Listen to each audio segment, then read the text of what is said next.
and gentlemen, the show is about to start in 10, 9, 8, 7, 6, 5, 4, 3, 2, 1.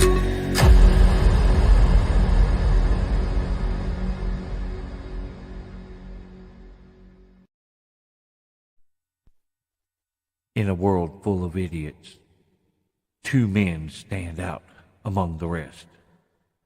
Those men are part of a special division known as the Special Dummies Unit. These are their stories.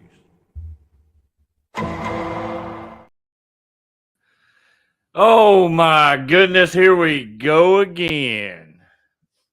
Hey, and guess what? It's not raining. So that's always a good thing.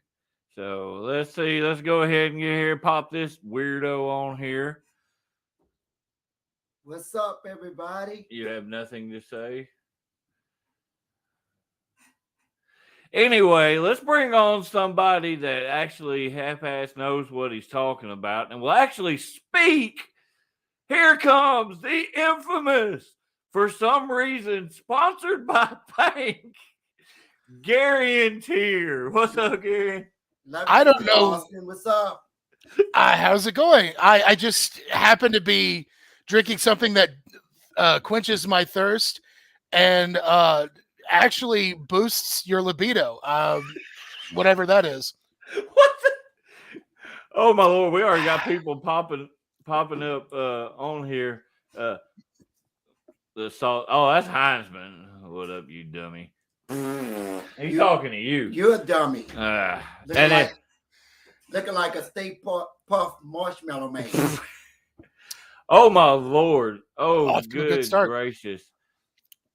Lee Baggett, the bod man. Okay, all right. So this is the dude I went to school with, grew up with, and all like that.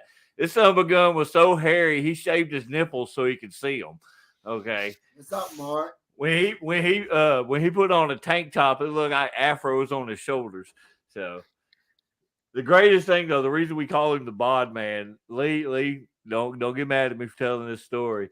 Freaking you remember them body spray commercials? Oh yeah, back years ago. There was one that played, and he stands up, tucks his shirt, and he's like, "Do you want my bod?" He's all gangly and hairy and crap, but so he's been the bod man ever since. So that is probably the greatest thing ever. Oh Lord. Man. I remember that stuff and Axe body spray just poisoning our locker rooms when I was in like middle school. I don't know what he's talking about. Talking about Axe body spray. This son of a gun bathes in it. Okay. Austin loves Fred. So how long before y'all start doing blue chew spots? I don't get it. I think that's a pill to help. I'm trying to. Oh, yeah. Okay, we'll keep it at that. I don't need that. You asked me. Never mind. I ain't gonna say nothing to that.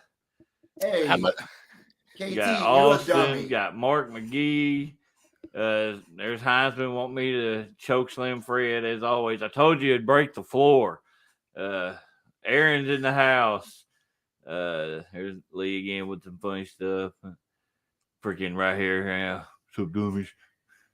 Oh, right here. Axe body spray and bod spray single-handedly reason for COPD. God bless America. Oh my Lord. Yeah, I can't disagree with you on that at all. What's up, Robert? Robert Bullock. Oh, good God. You're a dummy. That dude just coming out of the woodworks. That's crazy. Did everybody just watch Sanford and Son? Everyone's just greeting each other with dummy. Have you read the title of the show? Oh, yeah, I didn't really. I thought this is the Sanford. I'm about to add you to the intro. It's still two dummies, but you and Fred. Good God. You're a spirit animal. So those of you that don't know that haven't really had a chance to watch this, we just sit around and talk a bunch of stupid crap. We try to heavily, pay attention to the comments, such as this one, damn dummy. KT, don't make me come down there. Honestly, no, I would love the intro if it was the Sanford and Son theme, just once randomly. No, and I'm not going to say on here why. I will tell you later why I do not want to hear that. I think I might remember the story me and Josh told you. I think so. Yeah, we're not going to get into that. It's just somebody doing something they ought not be doing while the Sanford and Son theme was playing. We'll just stop it at that. Yeah, they were playing Twister. That's all. Nothing else was going on. But no, we try to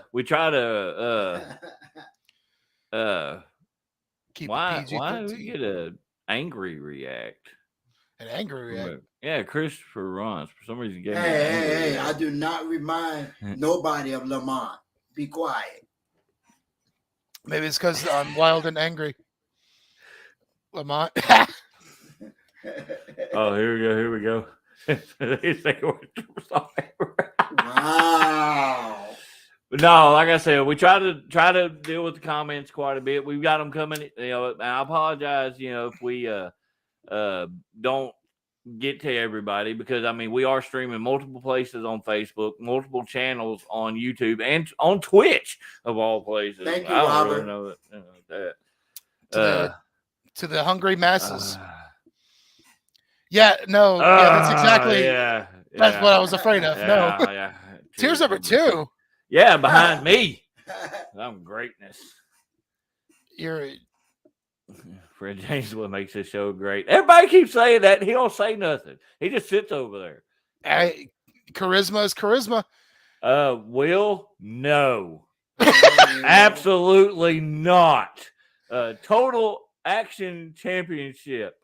We'll go with that. That was pretty good for on the spot. Yeah. William,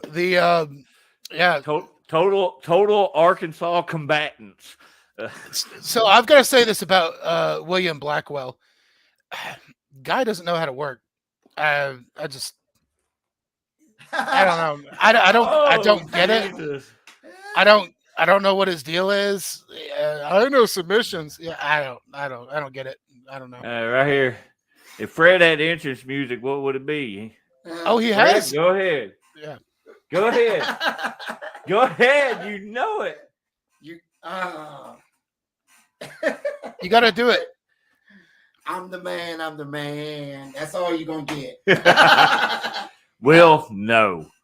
Will, you can just, I try to keep it clean in here doing this. So you can just chill on that. We do have to do like an after hours episode one day. Right. This is an adults only version. That's not what I meant. Wow, to Sam. Right here. His finisher is a rest spot. That's my finisher. Schoolboy. Oh, Lord. Yeah, Jared, it is beautiful. Especially when Fred sings it. And then, everybody goes deaf. That's what we got to do is you just got to catch Fred listening to the song and record him without his knowledge. Nothing sketchy about that at all. Just catch him. Sam, Will doesn't seem to like you very much. Right. The roll-up is the greatest move in professional wrestling. That's because that's one of the moves you can actually do. Burn!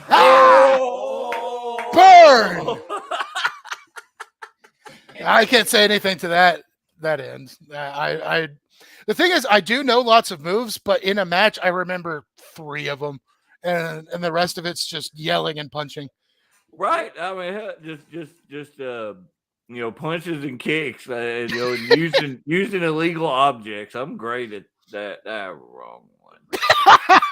Yeah, I saw it for 2 seconds.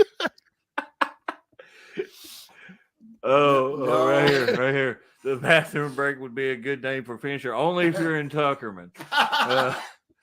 Tuckerman's bathroom was not very great for a long time. I don't know where it is now, but it was part of some episodic promos dealing with Matt Odom, Grayson Beckett, and William Blackwell, and that was some of the greatest things ever. Well, they are going back to Tuckerman. So, ever heard of Deaf Person cussing people out in Walmart? That's what it's like when hearing Fred sing. Oh my God! You got right here, my little brother. Hold number 546. Arm bar. KT, that wasn't not funny. Back to that bathroom. Oh, dude. I remember somebody, the mop bucket was in there. Somebody took a dump in the mop bucket. That was horrible. I'm That pretty was sure that's absolutely horrible. We figured out that's where COVID started, right? That bathroom. It was probably Grayson. See, the thing was, KT, yes, it was. Yes, it was. The thing is that scared me about that breath. Yeah, I'd rather pee outside than. I can't say that I blew that bathroom up a bunch of times. The thing is that scared me about that bathroom was if there's going to be splashback, I was genuinely afraid that I would end up with an incurable infection if that water splashed back up and hit me in the old in the brown eye. Heisman, he'd been going to the school of Jack Vaughn. Oh man, What the hell? I saw he's in a mop bucket. Another show. It was. I'm sorry. I try to keep them as long as possible, but they just keep falling out, man. That's easy money from the Tooth Fairy, my man. Right. I mean, and if they break in half before they fall out, that's double your money. So don't say that. I gotta go to the dentist soon. That's giving me nightmares. I do too. Unfortunately, man, this quenches my thirst. I just. Oh, that reminds me. You stunned me right there. That reminds me. So we're still working with RedTube to try to get transmitted on there, but we're now working with Elon Musk that we're going to get the next episode beamed directly into people's heads, even if they don't want to watch it. Where Musk is just going to beam the episode right in their head, and then they're going to hear Fred singing. So. What? Fred has multiple times. I do a before and after on those. Basically, I go in and then use the bathroom and then I weigh again after that. Oh no, this was even better, Gary, and you'll love this. They mopped the ring with the same water with the bathroom. Oh, is that why I got that? Is that why I was sick a couple months ago or a couple years ago? Well, I refuse to put your comments on here. That means it was a good one. Tell you on Tubi, they put anything on there. What? Yeah, well, that's our specialty here. Is we're just anything. Never used to tell. How did we get up? Freaking Will had to bring up the damn Tuckerman bathroom. I think I actually did. Episode I'm gonna 5, blame it on him. The Tuckerman Bathroom Chronicles. We need to make a trip there so we can see if they fixed it. Tuckerman bathroom for Hall of Fame. Okay, I'll put that on there. Yeah. That's appropriate-ish. Ish. Oh, God bless. We've just spent the first 15 minutes talking about freaking Tuckerman's bathroom. You got to give people what they want. Oh, it does quench my thirst, yes. What's up, Caden? It quenches my thirst and it gives me a boost of energy. We'll just not go away with this tax thing, and I'm sorry, dude. It's not going to happen. Give the people what they want. Fred's right there. That's what people want. So, You know, it's a 2-year-old bottle of hand soap in there for.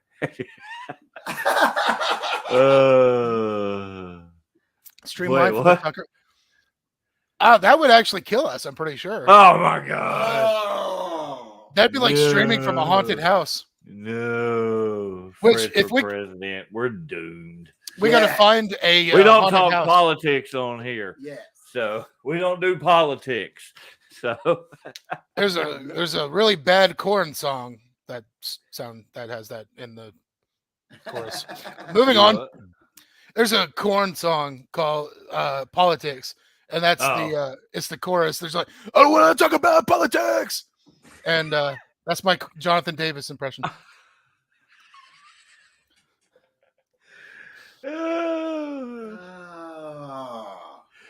Oh no, I'm good with that. I'm Fred good World. with that.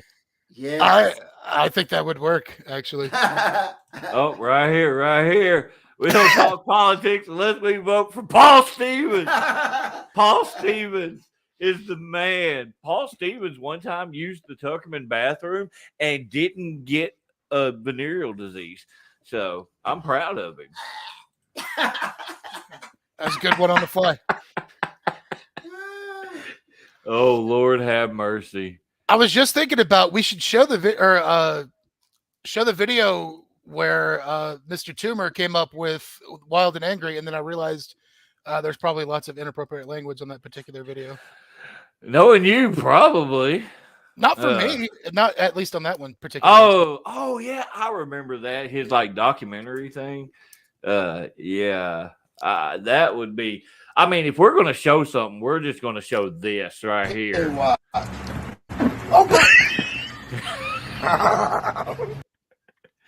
So, yeah, I mean, if we're going to show stuff, we got to show that kind of stuff, I gotta hit up Brian and have him put Fred's face on that just so I can convince myself. No. Man had on a Hogwarts sports jacket. You did? What? I No, that don't was my old Vans jacket that I wore everywhere. know. How about let me go? Are you hearing the little doodle-doo with notifications? Me? No. Let me. Although I do have the comments pulled up. No. That's on my personal stuff. Oh, okay. What we got here? I'd rather get hit where the sun don't shine than use that Tuckerman bathroom. We are still on the Tuckerman bathroom. Ricky Rowland go. We really do need to do like a Matt Hardy final deletion style match that takes place exclusively in the Tuckerman bathrooms. Ricky Rowland gonna come across this video and be like, watch like the first 10 minutes, like, what the hell, man? He might spend $20 and get it fixed. I love you, Ricky. By the way, that was a joke, man. I love you. Oh, Lord have mercy. What's wrong with the audio? We can hear your voice. Can you not hear, Fred? Can you hear? Wait, Yeah, I can hear you. Can you hear? Fred, A sing. little. Yeah, I can hear now. I think hear that's before. that's just your age kicking in, my man. The hearing's the first to go. Because you're standing on the freaking cord and it came undone. Oh. I had to put an extender cord because I don't have any like wireless headset. So he's plugged into mine and he's stepping on the freaking cord. I would really. Okay, actually. Hold on. Here's a good question. Where is the Tuckerman bathroom? It's in Tuckerman. So I've heard. There you go.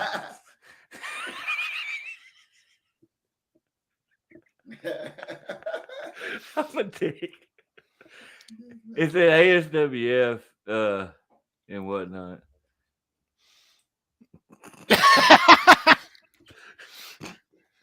I'll agree with this one in the 80s.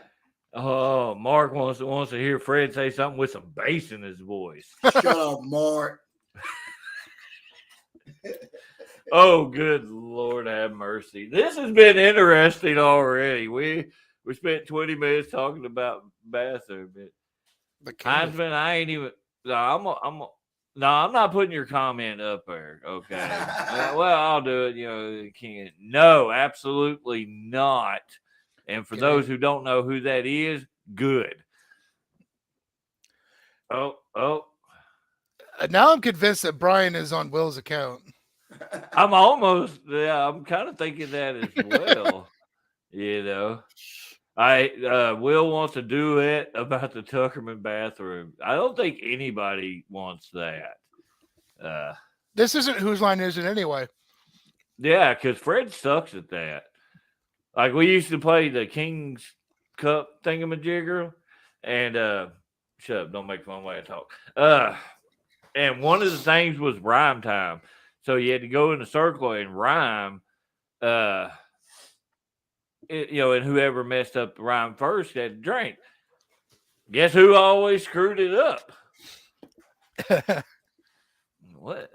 Maybe it's because I'm on a cloud, but David, you and Fred's life, literally the storyline of Shrek and Donkey. Wow. Wow. I'm afraid to ask who that makes me then. Puss in Boots. I would accept that answer. Wrestling show is still. Oh, that's a. KT, I know you're on that. Yeah. I can't remember the name of the show. You know, I ain't gonna put out there who's putting it on because I don't know if they want that personally out there and all. But yeah, it's Sylvan Hills there on night one of WrestleMania. So I'm hoping that they do all right. You know, I mean, I'm sure they will. Though I'm booked for WrestleMania. That I won't be able to. Gary is the dragon. No, I knew you were going to say that. I knew you were going to say that. Who's dog? That's Fred. I am not mine. I mean, it's close enough. Too. I can't say what I want to say. You know, I mean, there's people say that you're the dragon, but what's the dragon? Jeff? The dragon was the girl and had babies with Donkey. That's exactly where they're going with that. Yes. I don't want to know what Fred's been doing with you, but I don't think that's appropriate. I'm going to tell everybody. Hold on. Boo. I just booed you. Stop with your product placement. Okay. I just want money for doing nothing. Please. Yes, Mark. I'm glad too. Just thought about it. Those bastards killed the mama bear and made a rug out of her. Yeah, I remember seeing that. Yeah, I want more details about this, Fred and Gary. Oh, this has gotten so over the top ridiculous. You know, just as a side note about Shrek 2, that had the most kick-ass version of Holding Out for a Hero ever.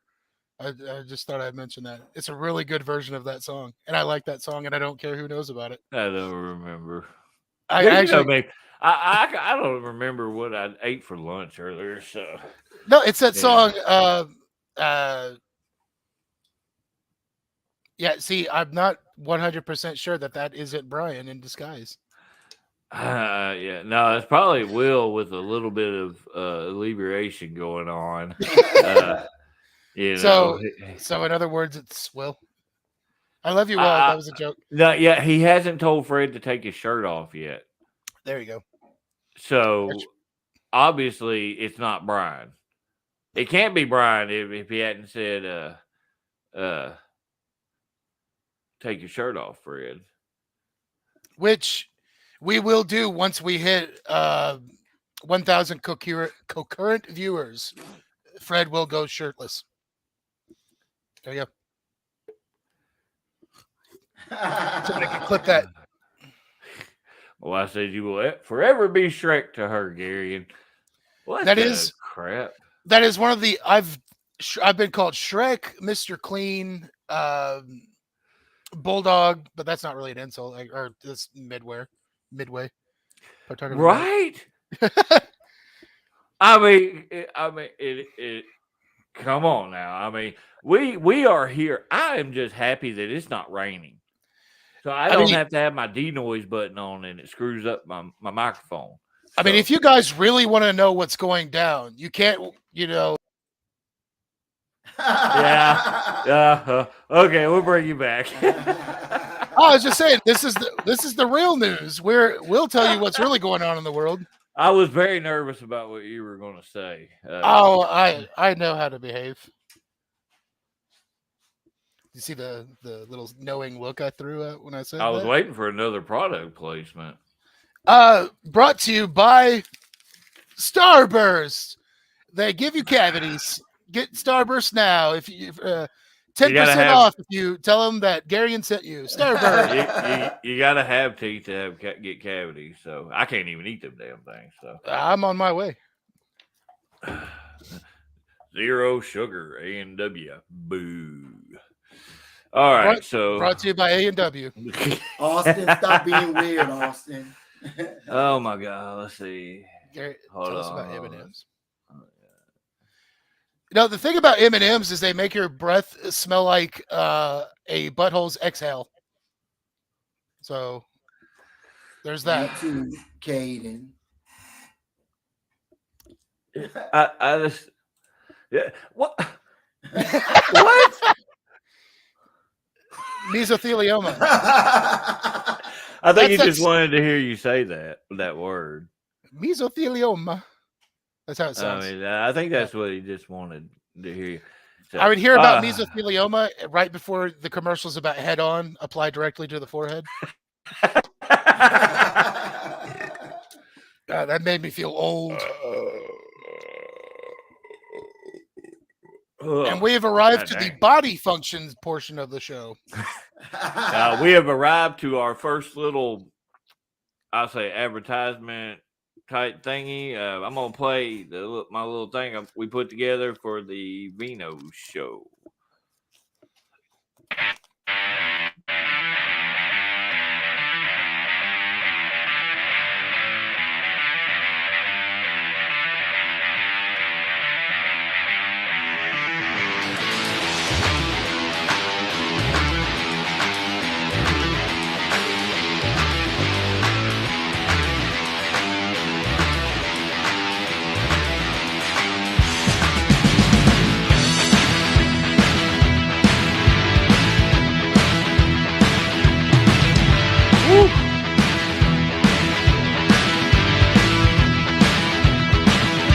April 29th.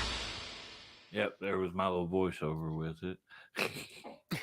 That is a hell of a lineup. Yeah, that's gonna be a fun show, except for one match at Draven Morrow versus El Rey. That match is gonna be garbage because I'm in it. But anyway, yeah. Honestly, it's that match. I'm doing a 720 off of the middle rope and landing on my head and died. I really want to see if I can burst through the roof and then come back down through the roof. Like in Mortal Kombat, remember you'd uppercut a guy and he'd go through the roof? I want to do that at Vino's. I don't see any. You got all sorts of people pop up. Austin wants Fred to be a member of the Scallywags. Okay. Just need an eye patch, man. Sam said he got an extra battery for his 360 cam, which is awesome. Right here, Matthew Williams still wrestling. Dude's got to be 60. You're giving him credit. I think he's closer to the 85 range. If Excalibur is watching this, if Excalibur is watching this, that is a match that I'm not a guy out here normally that's throwing out challenges to people, but Matt, let's do this, man. I really want to kick the ever loving hell out of you. I need another match with him too. The last time that we worked was at that bar show, and my hip was all messed up, and we couldn't do a whole lot. And then he tied my beard to the top rope, which really sucked. I think he sucked. I think he made some comments about your wife too, didn't he? Oh yeah, most definitely. Yeah, that's for you, Gary, right there. Vino's. I never heard of her. Go open a restaurant where people bring their own food and we rent them the spoons to eat with. That's a good one. What KT. the crap? What the crap? Uh-oh. We got the man. sleazeball Sleazy. watching. Sleazy, dude, I'm so sad that I missed your episode being on here, man. I broke my heart not being able to be here last week. But I will say that you and William Blackwell are my most anticipated match of that particular show, and that's a loaded card. But that's the match I'm most looking forward to on that night. Too late for X to be up. More than you give. I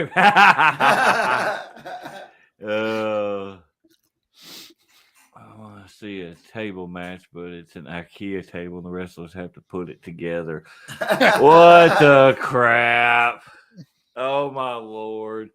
That match would never end. Okay, there's your true Iron Man match. You got 22 hours in, and they still got like 2 legs is all they got put together. You got to. Oh, what's up, Double J? That man Hi, knows. Thomas. Oh Lord, Fred looks like he needs some Skittles right now. What? Y'all want to see something funny? I was waiting for Fred to jump like he's being shot at. Oh, right here. Fred versus Gary. So But we've got one up it and make it a Tuckerman bathroom match. Oh Lord. I guess I'm going to repost that on my page. I have wrestled Fred. I won't tell you guys how that match ended, but I will say that I challenged the results. I don't know if the ref's hand came down for 3. I'm just going to say that. Devon, get the screwdriver so we put this table together. Yeah. I'm waiting for you to come home so that way, you can put him in his place. See, that's what I'm waiting to see. So that way too, I can kick you because I think I can kick that high. Ow, my hip. Never mind. I think if I got you down to a knee, then I can kick you in the chest. I was just about to make that joke about how all your big boots are kneeling opponents now. I do that on purpose, York. It's all no. My big boots, they've been standing on some of them. Those are just little kicks. They're not big boots. See,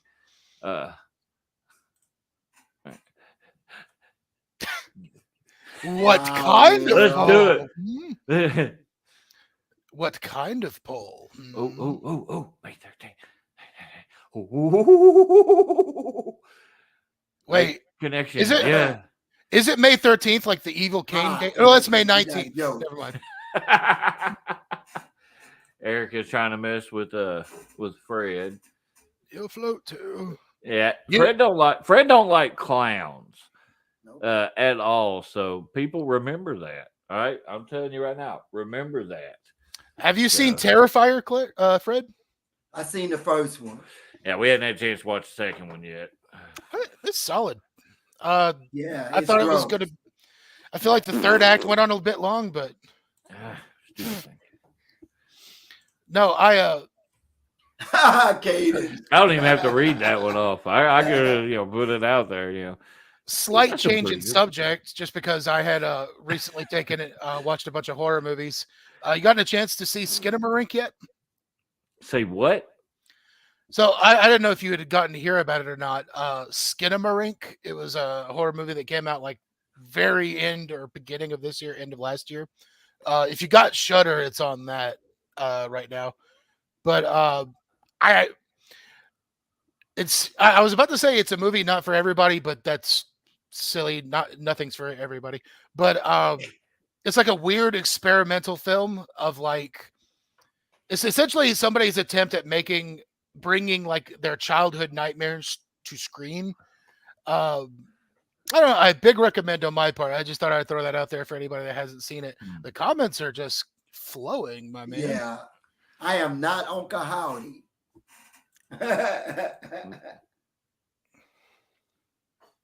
Yeah, most definitely, Mark. Yeah, dude. Yeah, if he sends you a friend request, accept it. That dude, if it's indie wrestling, this dude, I think, Mark, you're up in New York, I think, right? But it doesn't matter where it's at. If he sees a show about to happen and he sees a flyer, he's going to share that son of a gun. I can't work New York style. It's one punch and a wrestle for 5 minutes, my man. We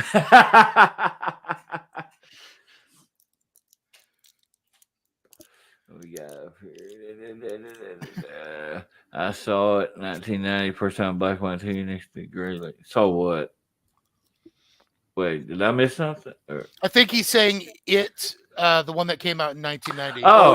Yeah. I thought he was talking about he saw it like it was talking about something we said. I was like, wait, what was that? Hold on. That right here. Yeah, Call of Duty matches.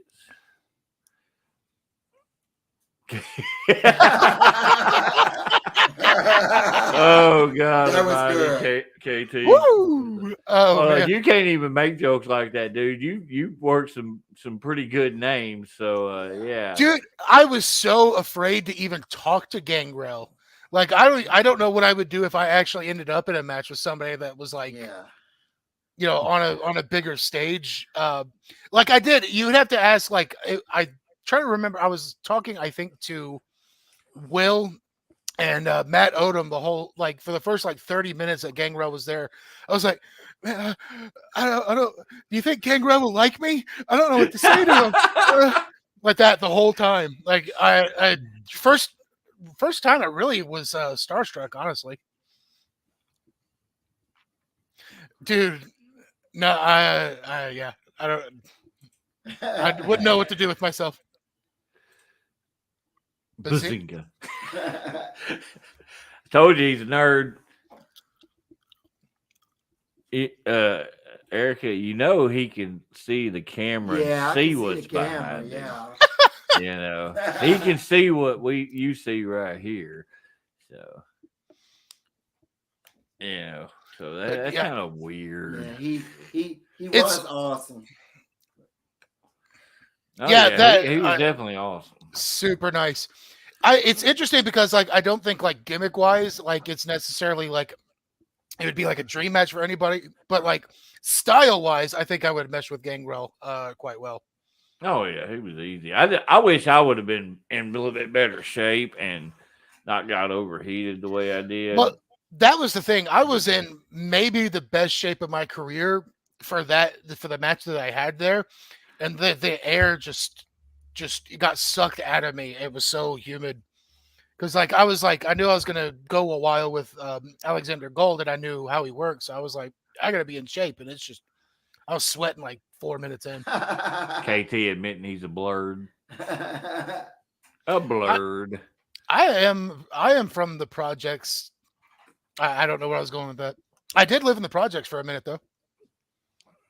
Asked Fred about living in New Orleans. Was you in like 9th Ward? Yeah, it was not. No, it was no joke. The lower the number, the worse the ward. Yeah. I spent the weekend in the 5th Ward one time. I woke up out in the swamp in a witch hut. That's not even a lie, dude. That's not even a joke, man. That's seriously happened. I was so it was Mardi Gras. It was Mardi Gras. We'll just put it that way. That was like the water boy, that the guy in the farmer guy that's just that guy. That was totally a sentence from that guy just then. Mark seen Dust Rose 85 and come up and see me. That's awesome, dude. That's awesome. That's dope. I think I shouldn't have put that on there. Okay. We won't say that. This is I'm being totally serious. My dad met Ted DiBiase at a strip club. Really? Yep. The coolest thing for me is getting to meet. I met Hacksaw Jim Duggan. This was actually before I actually got into wrestling, but I actually got to sit down and talk with him for a little bit. And That Oh, was that's my dad's favorite wrestler. I mean, it really was, and getting to talk to him about, because I remember every time he'd work, how my dad just, I mean, how much he just was engrossed with the character. He really loved Hacksaw, and that was honestly the thing that got me into wrestling. Is just see how much he loved watching that, and I was like, man, one of these days I want to do that. I want to be that guy that people want to watch. It was weird. I didn't really have any family like my grandmother on my mom's side, like because I lived with them a little bit when we were still in Maryland. She liked wrestling, but there really wasn't. When I got into wrestling, there really wasn't anybody in my family that was like crazy about it. I just kind of got into it and got ingrained into it on my own. Yeah. In terms of like being a fan. There you go. There you go. Favorite who you had a chance to work, like who you've actually worked with. Who I've actually worked. That's man, because this is a recency bias, but I'll throw this out because I did name some folks on my last episode. But I got to work Bruce McGowan almost 2 weeks ago. That was fantastic. He's a real one. I dug the dude. It was fun. It was I like it when somebody doesn't try to overcomplicate things. I mean, and there is advantages. We talked a little bit about this about advantages about calling more things ahead of time, but I'm always always lean more towards improv, and he's man, he was so easy, so fun. I'd wrestle him 50 more times.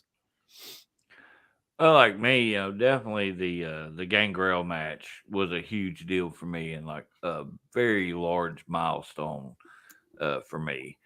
But man, overall, like who I enjoy working with the most, man, that's a tough thing to really judge for me. Yeah, you've worked a wide variety of people. Well, like last year, I don't remember how many matches I had, but I never worked the same person twice, except for Bruce right at the end of the year. I got to work some pretty decent guys, some guys that I'd worked with before. So, man, that's a loaded question for me because, in all honesty, if you want the best match out of me, you're definitely going to get that with me and Josh Cross. I mean, because we've worked together so many times, it's a good chemistry. Anytime I work with Will, it's just a lot of fun. Working with Bruce, man. But I guess the Gangrel match would definitely have to be the highlight of my career, though. But you still can't You still have my proven it was 3 people in the club. Oh wow! Wow! I just know Mystical for like one song. It's probably the same song that everybody knows him from at this point. Is shake your ass, watch yourself, shake your ass, show me what you're working with. No. That was a decent rendition there. Now I listen to Mystical quite a bit. Yeah, what we got here? Rhino moves big con match crew all learning. Look at this guy.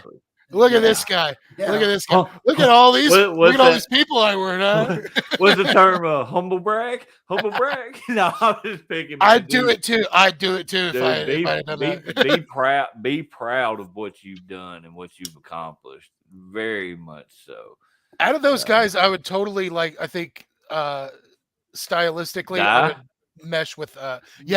But Rhino, I would love to work Rhino out of that group. Like everybody there is great, but like Rhino, I think would be a fun match for me. I think that'd be the easier match as well. He's more along my style, the slower pace type deal. I don't know. He'd probably break me in half though. I'm a lot smaller than KT, so. Dude, he's deceivingly big. When I saw him like up against KT, I was like, "Oh, big old head."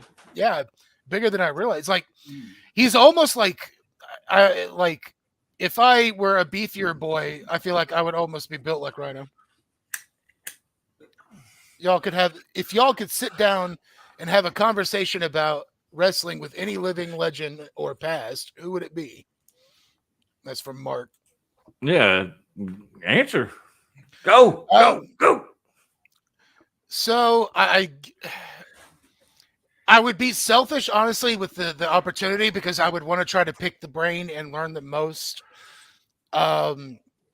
If I'm going for somebody that's not alive anymore, I would probably go for like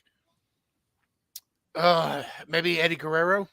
That's a tough one, but living, it would probably be Bret Hart, honestly. See, for me, easily be Undertaker. That's been my all-time favorite. When it comes to like knowing your character, knowing what you are, what needs to be done, hands down one of the best of all time on it.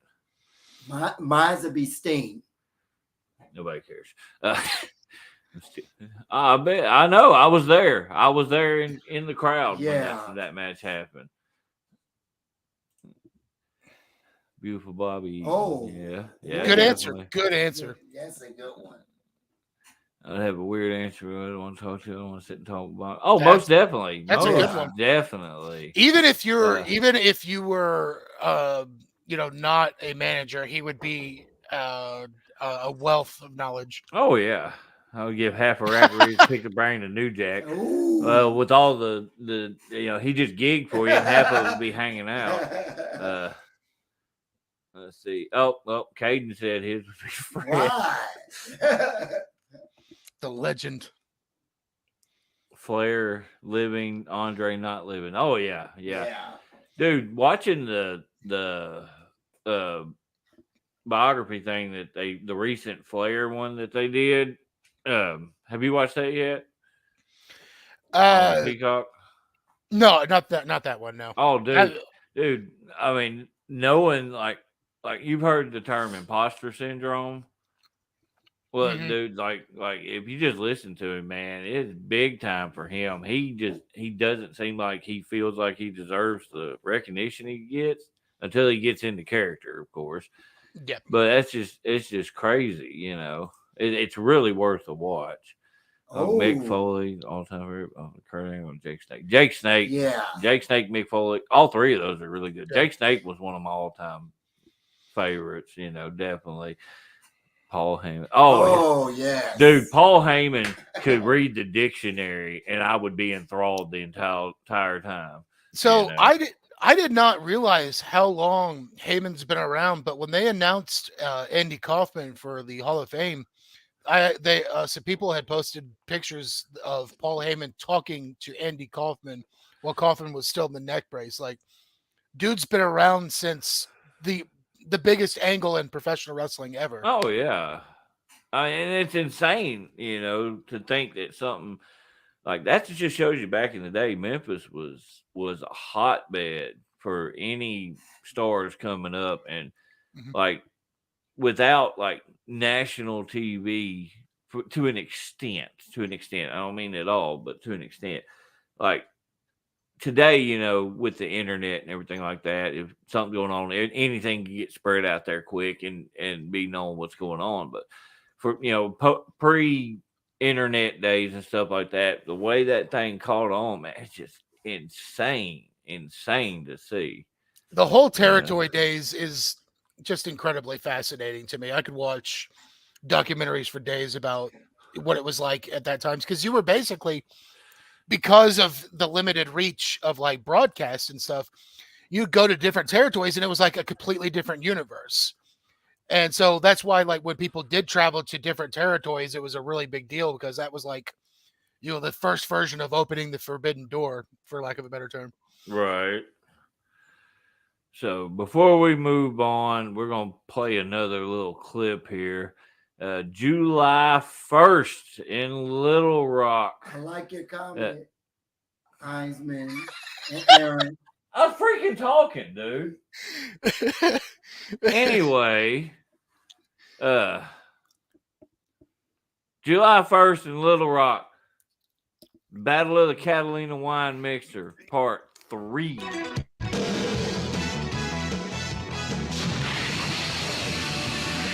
Here we go with that nerd music.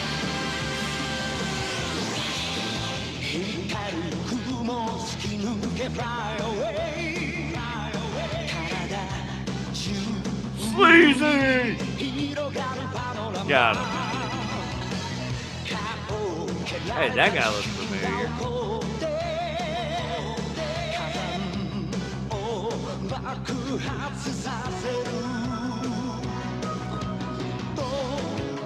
Oh, little razzle dazzle.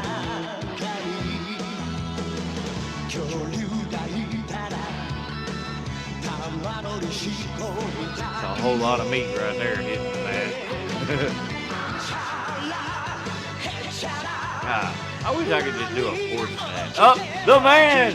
Ricky!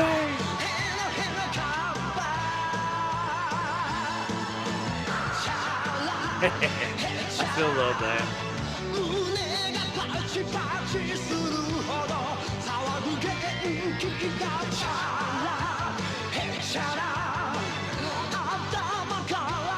That was just an unreal experience right there.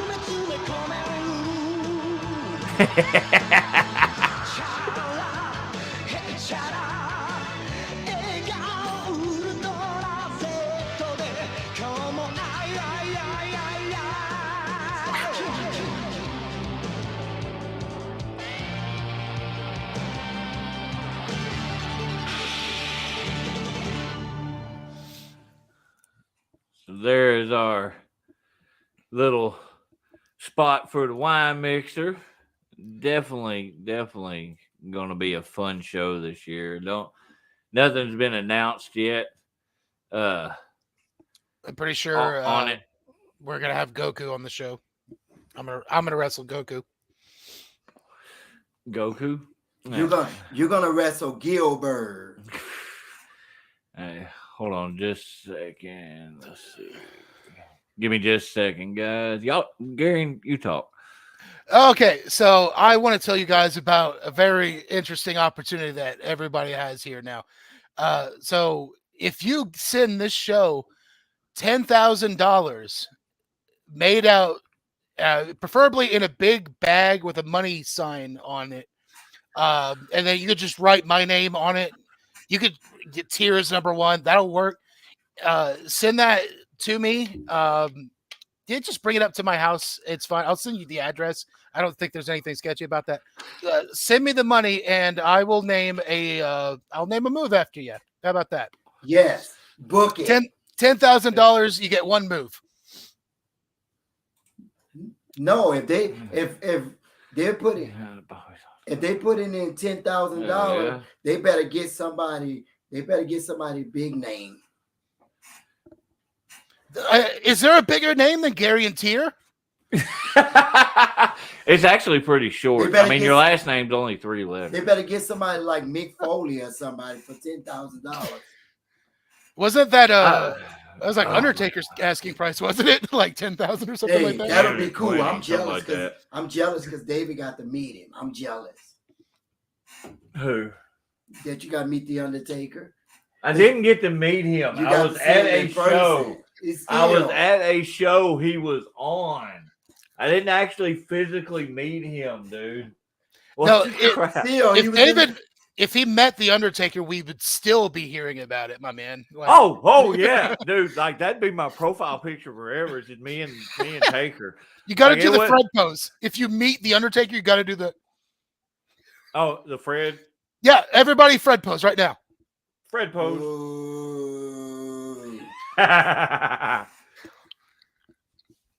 Oh yeah, God. That's true. Hogan and Undertaker price.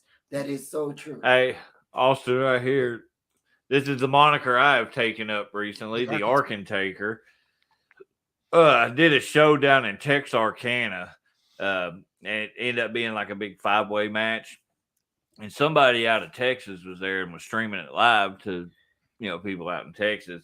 And that was the thing I got was the Arkantaker, Luke Harper from Wish, Eric Rowan, if he was not intelligent, I'm not going to say the word because, we probably get, that R word. If he was silly. And several other but Archentaker, that stuck with me because like it kind of fits, Thanks for kidding, man. Oh my Lord. Oh, what's up, Tony? I can't say your last name. I'm just gonna say Tony. I don't know if this is his last name is Flapper. Flanagan. Flip. Flanagan. Flinkily. I mean, Slammy Samsonite. Oh my Lord. I was way off. Oh, good God. Oh. Sometimes y'all give me a headache. This is what you pay us the big bucks for, my man. See right here, Dave. We got it right. Yeah, I know I did because I'm awesome like that, yo. Hey, don't give him a square. Great. Yeah. This was another one I got. Great value, Wyatt. So, all right. But you work more than once every 4 months. We're gonna pause for a second here. Got somebody, Austin. Yeah, we're gonna be there, of course. We got another person about to pop into the little show right here. Be quiet. You talking about my dog here? No, because your dog is mean, and that dog scares me. So, she don't have enough teeth anymore. Neither do I. Well, ladies and gentlemen, a little bit different, a little bit change pace here. Here we go. We got the big man K Toomer on here. What's up, brother? What's happening? Can y'all hear us all right? Can y'all hear me? Oh yeah, most definitely. Boo. Pull your hairline, man. Oh. This is your brain. This is your brain on drugs. This is Fred's hairline. Man, what's going on, brother? Man, not much. Got an off night, just kind of relaxing, getting ready for the weekend, and just taking the night off, man. Yeah, what you got? What do you got Saturday? What you got this weekend? Saturday, nothing, but I got TV tapings on Sunday. Come back home, got work, and then the special trip I told you about the rest of the week. Oh yeah. We'll keep that quiet right now on that until you're ready to say something on it. But I'll spill the beans. He's going to be in Power Rangers, everybody. Gotta go fight Rita, man. I'll be there April 19th. Hey, if you think I'm not gonna watch any in some pajamas sitting on the floor with a bowl of cereal, these four right here would be the best fatal four-way ever. Only if Fred goes over. That's funny because like one of the absolute silliest matches I've ever been a part, but it's turned into my absolute favorite clip that I've been a part of. I was in a triple threat match with K Toomer and William Blackwell. And I get Toomer in a wrist lock, and he just slaps my hand away and hits me with an uppercut. And it's just perfect. Everything about it's perfect. The hit's perfect. The sell's perfect. Will's in the corner going, like it's excellent. Oh, that was at the bar, right? Yeah, that was the AWS. Yeah. Man, fun times. Well, KT, since we got on here, tell us how the Memphis stuff is going, man. Man, the Memphis stuff is cool, man. How can I put it without sounding crazy? What's happening with me in Memphis proves that if you just show up, mind your business, and do what you need to be doing, everything is gonna fall in line. Like it ain't no drama, none of that. It ain't no politics, none of that stuff. It's just everybody's there to showcase what they're gonna showcase, get the exposure, do what they do, make their money, and move on. Exactly. In the words of Austin here and yourself, show enough. Show enough. Dude. Going for 25 shake. But dude, honestly, talking about the show enough thing and all like that. When you first popped that out using that, 'cause I know you started that at Memphis, right? Yeah. Did you actually think that would get over the way it has? So they came to me. All right, so I got to tell you how I started doing it. Originally, I guess I'm still a heel, but I'm face. I don't know. Has been with me everywhere. They booked me heel, but the crowd started cheering for me. Right. So I was going with the thing with the phrase, "If they die, they die." You put me in the ring with him. If he dies, he dies. Like the Russian for Rocky. So then they brought in Lance Archer, and his phrase is "Everybody dies." And I was like, "Oh well, I can't say it. What can I do?" And they just threw me on the mic, and that was the first thing that came to my head. And I was like, "You know what, commentator man? After for every answer that's obviously yes, you say show enough. That might mean it show enough." I said that in the video clip when I first did it. As soon as I said that, you can see the guy behind me who knew exactly where it came from because his face lit up like a Christmas tree. That's awesome, man. That's awesome. And it just stuck. Now I just need to come up with a catchphrase that's from Pootie Tang. Sadate. Yeah. Oh man. So doing the Memphis stuff and everything like that and all, and not even really just there, but just in general and all, man. What's been one of your favorite matches you've done so far? Like I said, the Rhino thing was a big learning experience. The Rhino thing is a big situation where anything can happen because, we all know how this is supposed to go. I was booked to lose, and Rhino was like, "Nah, the crowd is behind him. I'm putting him over." Same with Big Con. Big Con came in and they was like, "Man, if you say this promo and say that you're the biggest, you're the meanest, the crowd is gonna get behind it and they're gonna start yelling, showing up." He didn't know nothing about it. And then he came out and did exactly what they said, and the crowd started yelling it. He came to the back and was like, "Yeah, I'm putting him over." That's cool. So learning experiences to where anything can change. But pretty much, man, I gotta say every match though, because like I said, cracking the joke earlier, it put a lot of stuff into a different perspective. Doing that, being around people that we grew up watching. It's a lot of behind the scenes stuff and a lot of behind the scenes conversations that I get to have with a lot of these people just by walking up to them and talking to them like they're regular people. Like we just had Shane Douglas show up and I walked up and like, "Hey man, the angle with you and Taz is what got me in this, but I still think Triple H stole your gimmick." And he started laughing and talked to me the rest of the show, even during the taping. Cool, the only thing. Oh, sorry. Go ahead. No, I was going to say the only thing that would have popped him harder if he just started burying Ric Flair, like. but like having those conversations, man.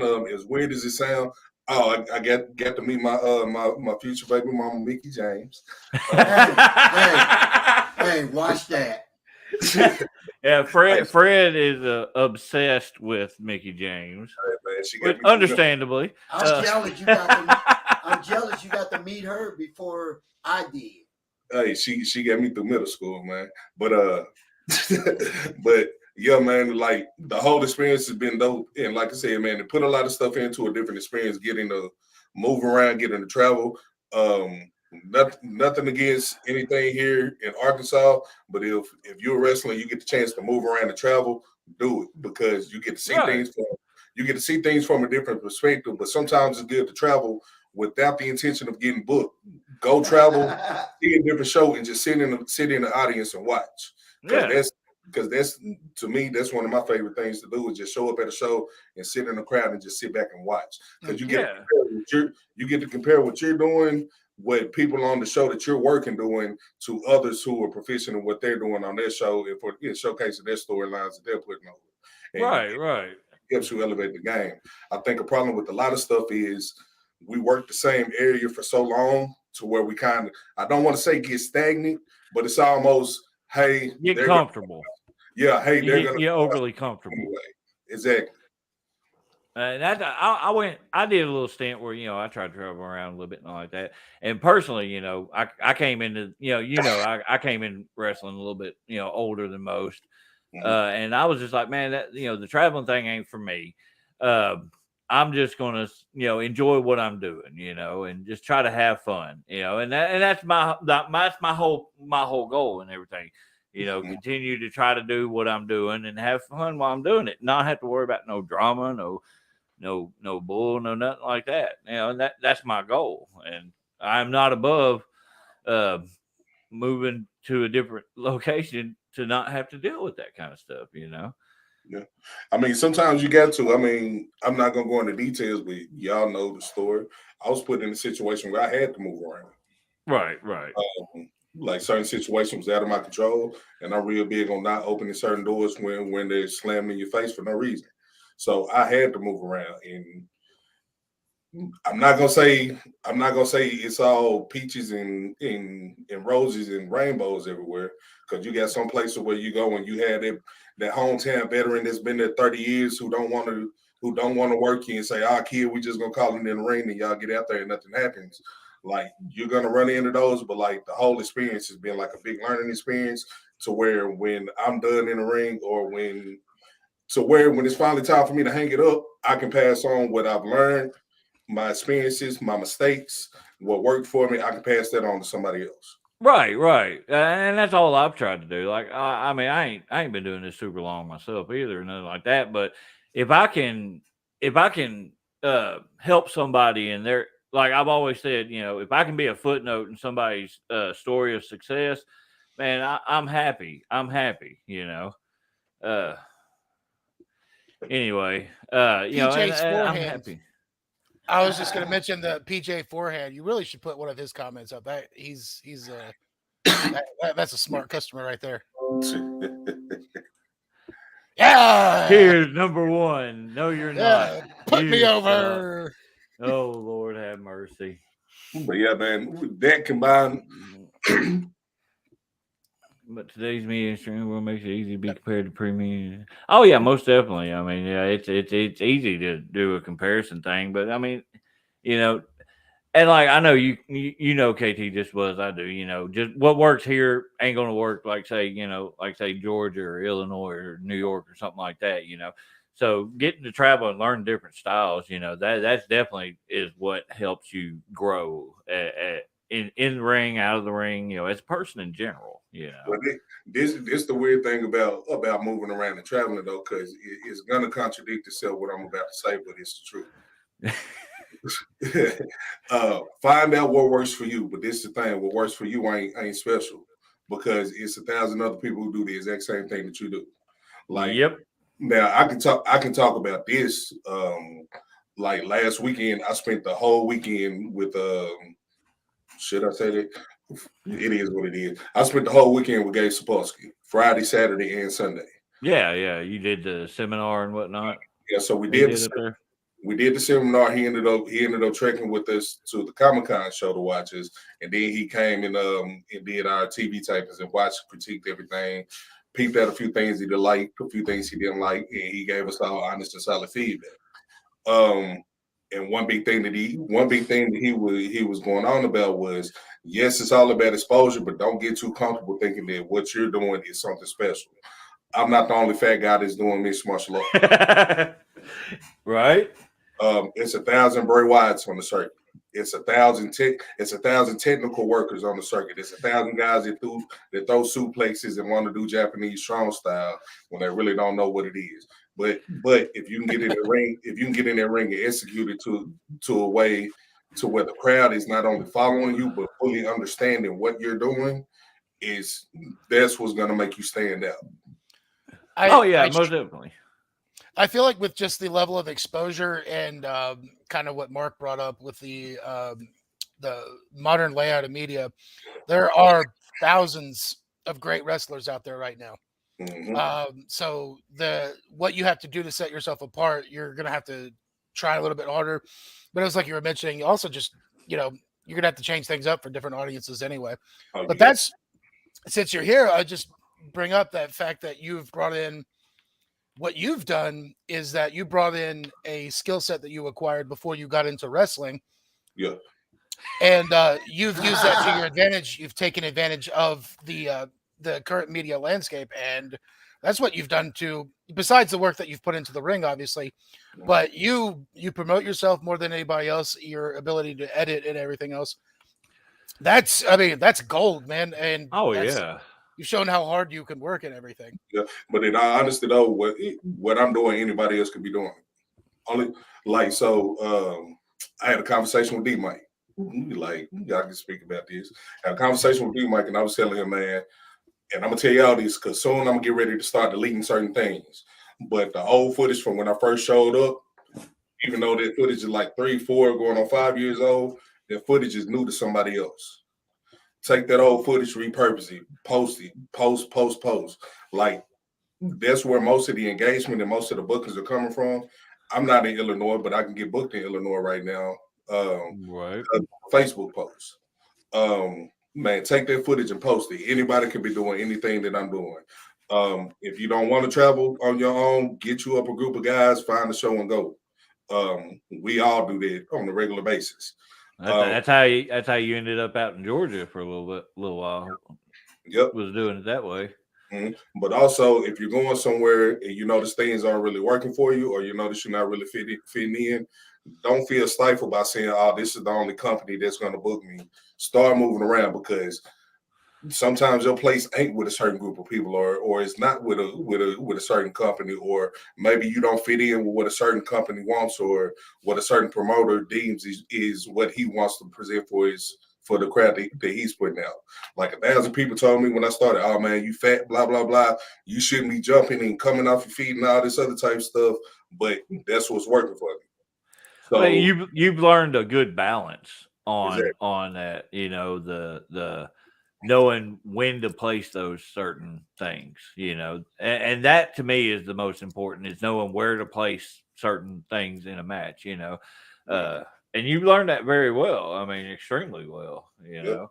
And the main thing is training. There's way too many people out here trying to get booked on shows with no training at all. Mm-hmm. And then you show up and say, "Oh, such and such training," then you get in the ring and you injure yourself or possibly hurt somebody else. Yeah, trust me, I know that. Who may be in line for a big push, or who may have a bigger opportunity that they can't speak about at the moment. I had a guy. I ain't gonna say names, but he went down South Arkansas and was telling them that I trained him. Yep. And you know who I'm talking about. You know who I'm talking about. Same person. But then, while he was down there, he worked with a friend of mine. One time, like in a training session, one time, and was telling him that I trained him, which, of course, you know, the way the guy did, he knew it didn't happen. But then the guy was trying to get booked at OCW and was telling them that guy trained him. Mm-hmm. He didn't realize, though, that I knew exactly who he was talking about. I made a phone call, and needless to say, that I don't think he's anywhere now, because, you know, personally, I just don't like a liar, you know. I did the same thing. Like, I'm not gonna say his name, but it just is what it is. He had been blowing me up about the wine mixer. So I already knew the story. I already knew what was up, but I just wanted to see what he was gonna say. And I asked him, like, "All right, who trained?" I asked him the same thing I ask anybody. If you're a promoter that want to book me, somebody that want to bring me in to work against me, whatever, send me footage of your match, send me footage of your show, so I can make a determination on if it's worth my time or not. I'm not trying to be big-headed, but I'm not driving 4 or 5 hours for $20 to get in the ring and not be able to do what we need to do. I'm sorry. But he straight up lied to me. And I told him, "Okay, this is the person you said trained you. I'm about to call him right now." And then he totally flipped the story up. "Oh, well, I've only been there a couple times, and they're going to say this and blah, blah, blah." And I told him, "Man, I would not use you, and I will never use you because of that." It's not being. I think I know who you're talking about on that one too. I just tell everyone I'm trained by Killer Kowalski, and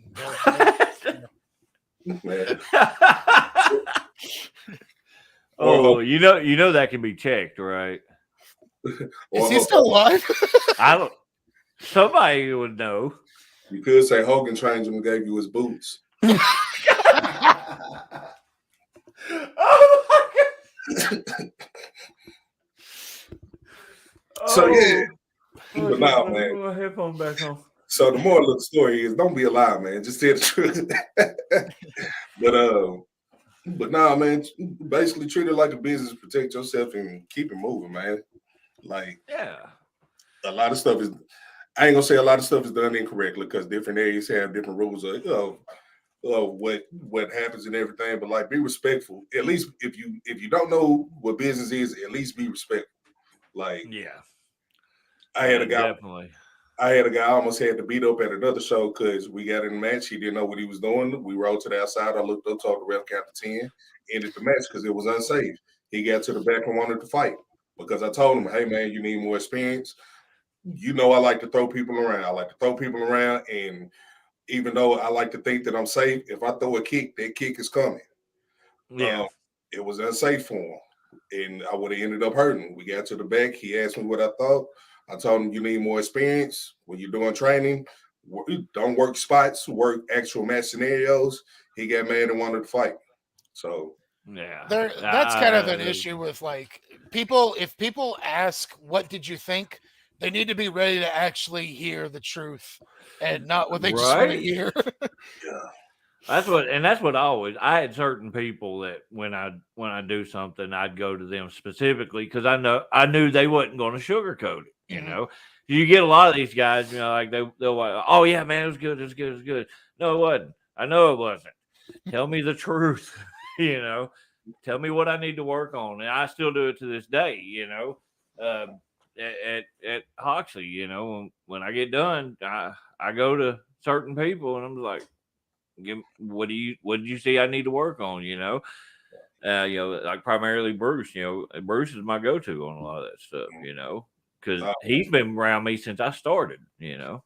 man, and let me say this, man, because I seem to be getting heat from a couple of promoters, and it's not being big-headed or arrogant or anything. But K-Tuber addresses his enemies. Hey,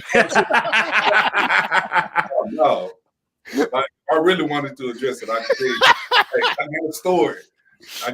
Which David, I need to talk to you about, so we can get that figured out sometime soon. But but like it's stuff that I know I post a lot, and I know I talk about a lot of stuff, but it's some stuff that is lined up that I can't really talk about right now at the moment. Yeah. But like if you're a promoter, you hit me up and say, hey man, I want to bring you in, and I tell you, hey man, let me think about it, or I can't right now. Don't take that as me being arrogant or nothing. I'm just being honest about something that I can't really discuss right now. I know what you're talking about now. Yeah. Power Rangers. Rita Batman, she got a robotic body, man, and she trying to take over the world. Is that what that was? Yeah, man. Oh man, Rita back in the day could get it. Man, no. Get Rita, Scorpina. Oh, yeah. And the Yellow Ranger. We got to move on. We have went into nerd territory that I watched Power Rangers, but I couldn't remember. I can't, you know me, my memory is not good at all like that. So I really only time I can remember stuff is if I see flashes of certain things, like, oh yeah. If you really watch Power Rangers, they nerfed Tommy because when he first showed up as a Green Power Ranger, like think about it. He showed up, played Grand Theft Auto, jumped on the back of the Megazord, opened the door. Trini was the first one he punched her, beat all 5 of them up inside of their Zord, knocked them out of their Zords, jumped down. Jason threw his dagger at him. He caught it, threw it back, and then hit him with the only Hadouken and proceeded to put in work on all 5 Rangers by himself. We're not talking about wrestling anymore. Here. This is a Power Ranger show now. Power Ranger show.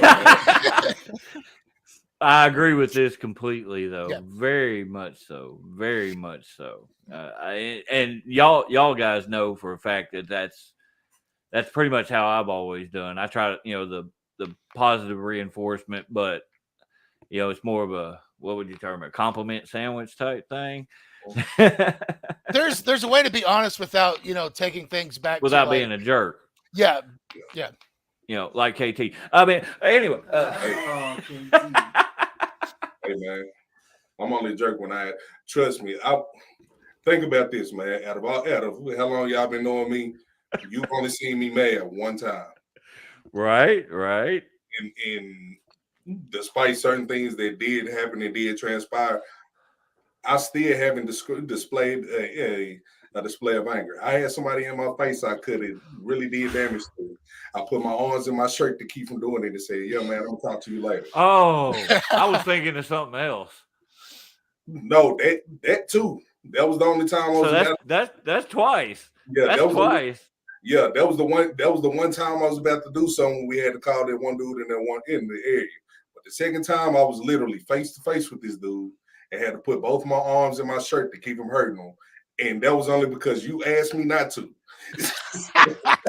You saved that man's life, David. Saved that man's life. Hey, you really want to save somebody's life? Okay, why? I had to do it again. I'm gonna win like an Academy Award, and somehow that video is going to come up when I take my acceptance speech. The best stunt work in a movie. PJ, the reason he wasn't a jerk is it's part of the learning experience, kid. So don't stress over it, man. Don't stress kid. over it at all. He is a kid. I don't know who anybody is. Hey, man, so I lived through Hogan's Rock and Wrestling cartoon. When Power Rangers came out, I was fishing, talking to wrestling legends. Yeah, Mark's my buddy out of New York. He's one, like I was telling Gary earlier, if you add him, dude, anything you post, if he sees it, he's going to share it. He gets that stuff out there, man. He's good dude right there. So, all right. So we are at a moment where. Are you all elite right now? I love how Fred. I'm in the middle of talking, and Fred just he decides to finally talk, and it's when I'm saying something. Fred, I'm all elite. Yeah, you got about 10 years. My mama said my dad's name is Black Dynamite. Going on. All right, I got a little short, little promo thing here from a Crashcast podcast. They sent me this, so I'm gonna play it. So, YouTube, Facebook, go subscribe to Crashcast Podcast.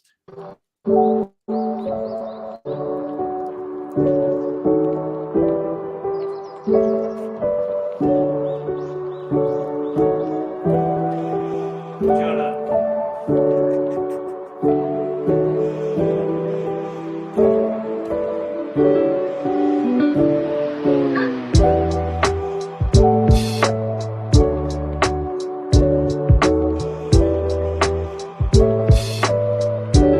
I can't dance.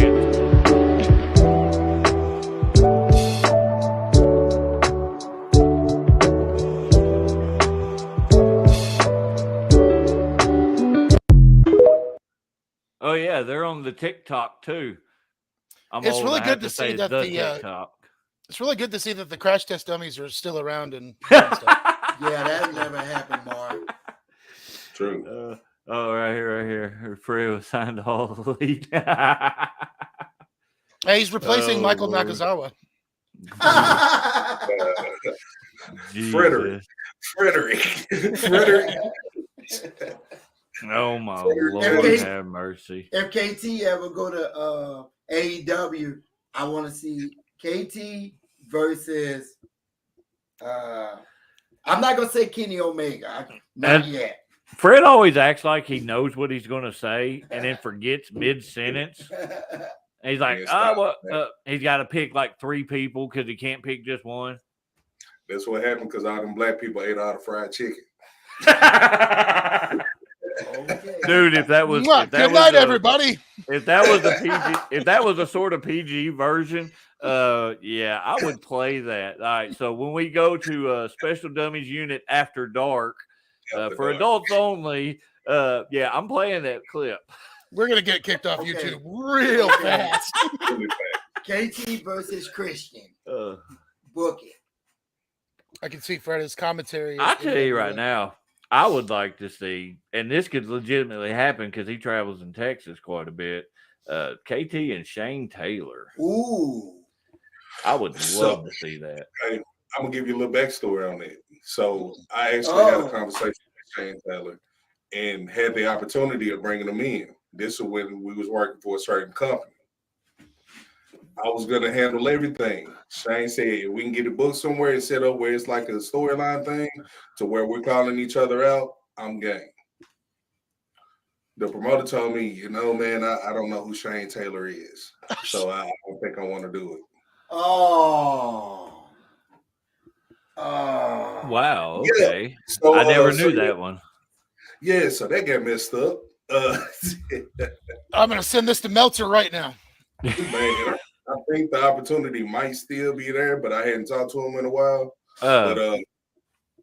Yeah, my buddy Stonewall's worked him a couple of times now. And yeah, he talks to him on a regular basis. I might help out on that as well, possibly. The greatest thing ever, though, is Stonewall straight up said my chop was worse than Shane Taylor's. Yeah. KT, you need the Catalina wine mixer. You need to hunt down Hornswoggle and book it. He's still talking about Hornswoggle versus Fred. You gonna give me the money for it? Oh no. If you need money for Swoggle, you might come up a bit short. Oh.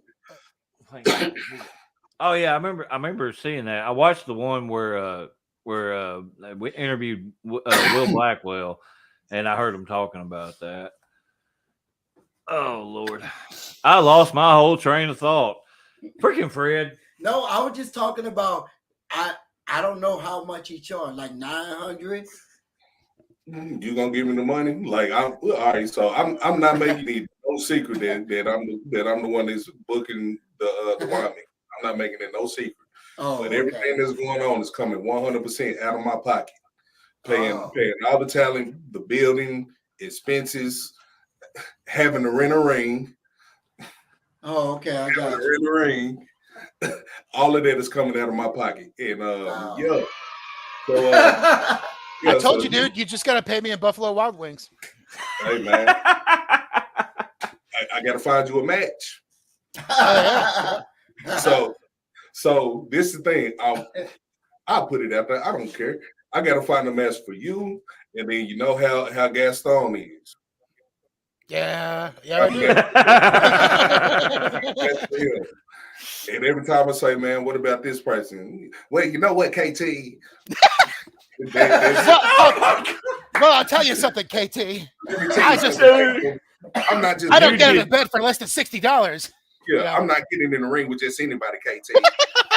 Like, God Almighty, you do that so well. Because I hear it all the time. Oh my God! Like, we just need to spend the next half hour burying Brian. I think that would make us all feel good. I wish I could play you the promo that that he cut on me because Fred James took a picture with one of my shirts on. And that promo is not a PG promo. Dude, that's why I was telling it earlier. You know, I knew that because he said that he thought it might be Brian on Will's phone.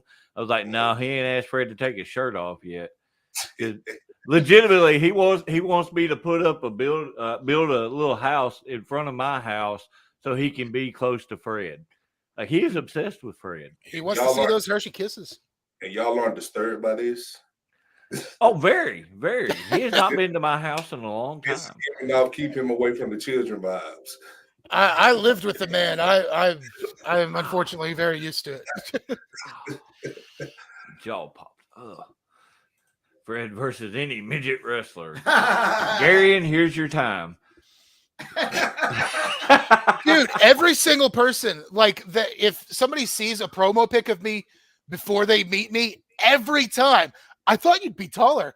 Every time. I swear to God. That was the first thing Cutter said when I met Neil Diamond Cutter.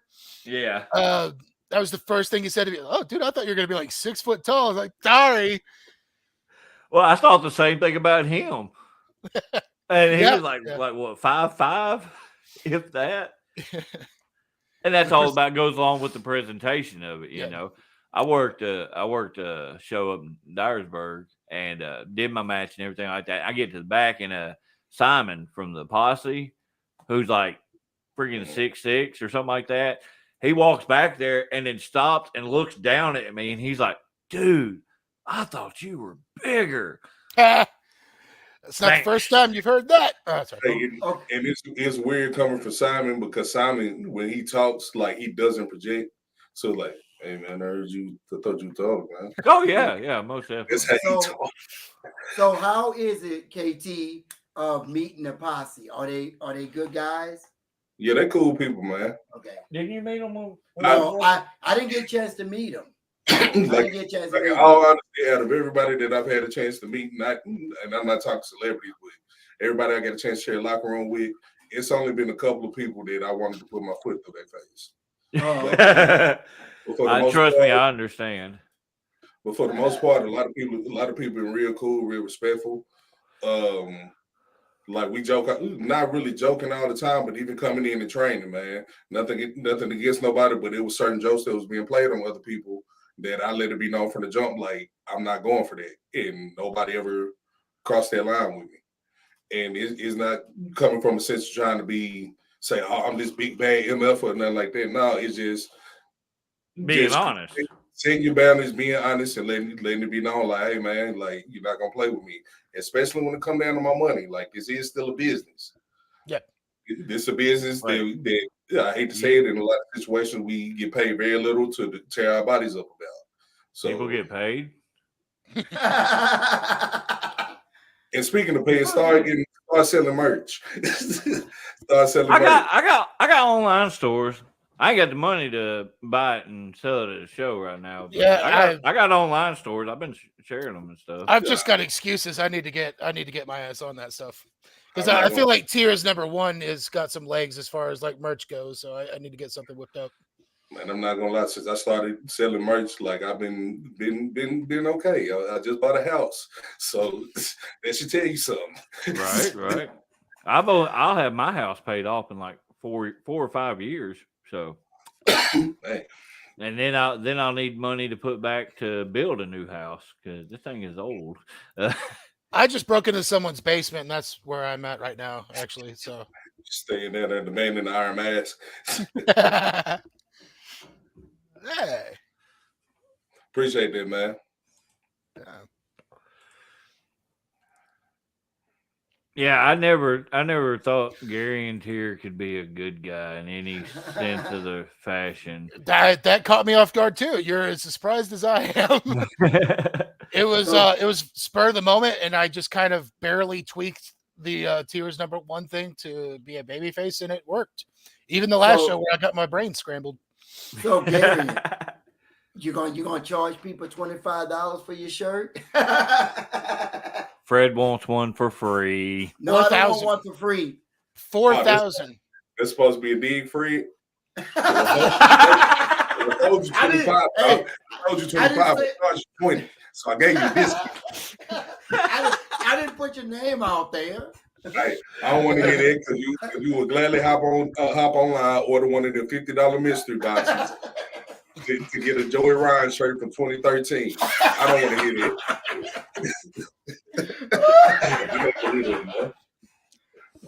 Oh, I just got a Davey Richards shirt. Awesome. Oh no. Man. He's not basically sitting under a local ring. That Oh man. Gary, and I'm just playing. You know, I'm just playing. No, he's not. He's not.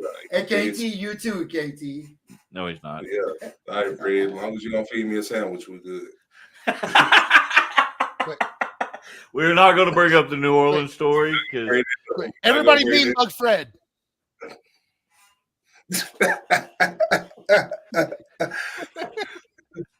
Oh my Lord!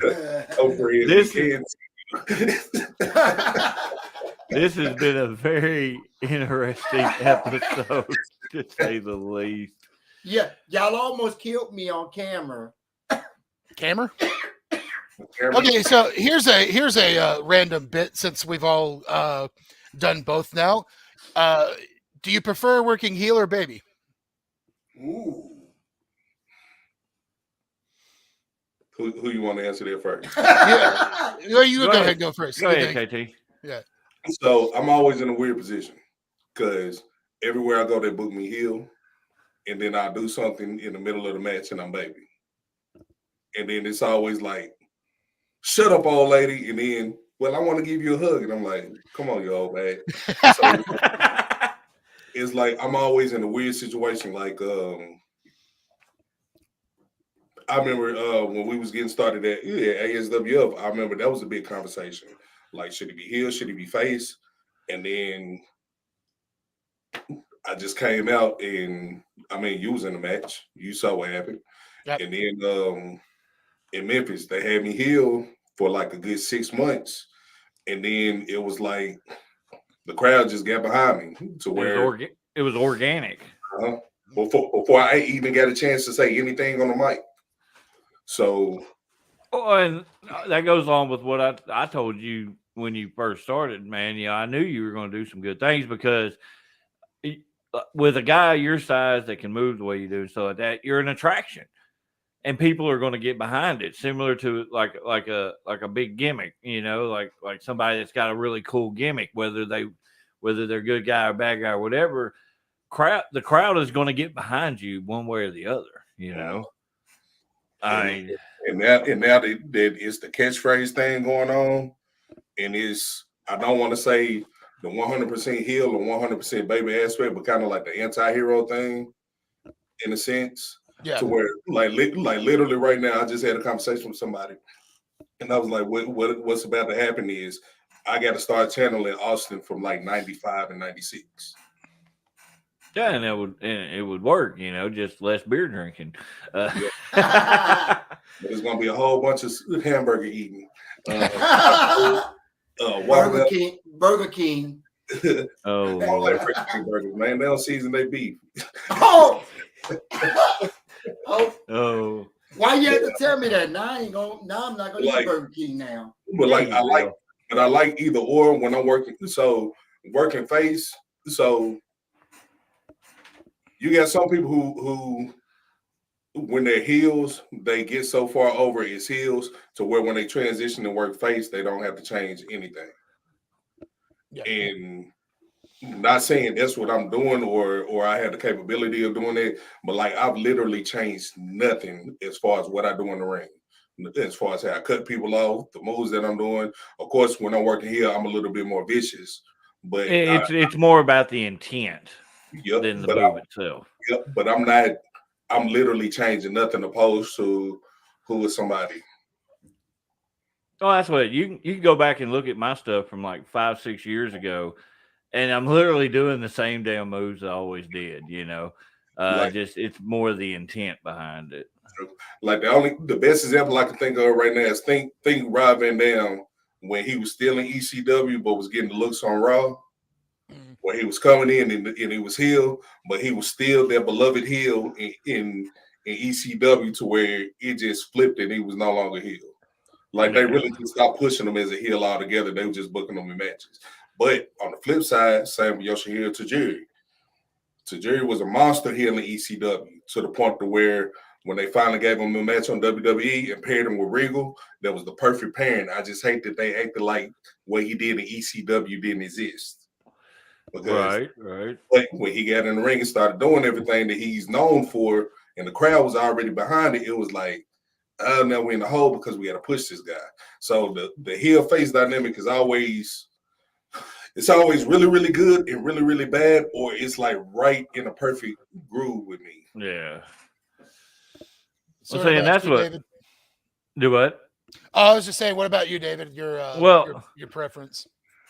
I really don't have a preference. Like when I still had the mask on, it was very difficult to work heel because mainly kind of like the same thing I was just saying with KT. You know, it was the attraction thing. You know, because there wasn't a whole lot of mask guys around Arkansas and whatnot, and people got into the character because I was just, you know, just all out nuts. You know, just crazy. I mean, the only time that it did work was when we turned on Deadly Dale, and it worked for a short spurt until we did the big college show and they put the belt on me, and that flipped it, and it just never looked back. You know, there are several shows that I tried to be just as evil as possible, but because of that character, people wanted to get behind it.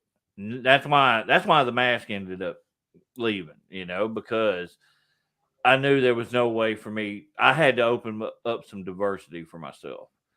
And now it works either way. Yeah. And you know what I hate the most about you taking the mask off is we had the perfect build and we put in all that video work. Oh, and COVID. Yeah, and it's messed it all up. That unmasking was pandemonium. That was And the thing is that me and Josh were the only ones that legitimately knew it was happening. Mm-hmm. Like nobody else knew. So like if you watch the video, when you see it and it's dead silence, and like to me that was almost better than a big gasp or something like that, because it was like a shock factor thing, And then the next show we was able to get footage to where I was able to stitch it together, and it made it look like he was like teleporting, but I only had it for like half a second to where it was like real quick.